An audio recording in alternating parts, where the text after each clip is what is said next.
আপনাদের ব্যাপারে আমাদের ব্যাপারে বলা হচ্ছে, আমরা কিভাবে এখানে অনুমতি পাইলাম? হারামজাদারা মনে রাখ, অনুমতি পাই নাই, জীবনটি আল্লাহর কাছে অক্ষ কইরা দিছি। বাংলাদেশে জুলাই জনতাকে নিরাপত্তা দেওয়ার জন্য যদি এইখানে ঘোষণা করে 100 লাখ লাগবে, সেই 100 লাখ আমাদের হবে ইনশাআল্লাহ।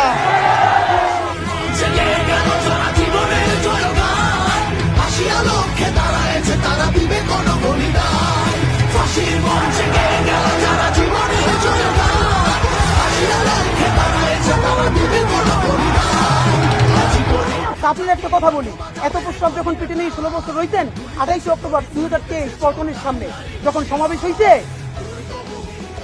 গ্রেনেড মারতে পারে নাই, তার আগে বুড়া নেতৃবৃন্দ মুরু কইরে পালাইলেন। আমরা বিএনপির কর্মী না, তবু 1 ঘন্টা সেখানে স্টেজের সামনে দাঁড়াইছিলাম, কোন একজন মাঝারি মানের নেতাও আছে কিনা আমরা প্রতিরোধ গড়ে তুলবো। একজনও পারেন নাই। যত লাখ লোক আসছে, প্রস্তাব করলে তো আওয়ামী লীগ ভাইসে যাবে, তখন প্রস্তাব চাইতে কোথায় রাখছেন? মাথায় উঠেই রাখছেন। হাইজলামি কথাবার্তা বলেন।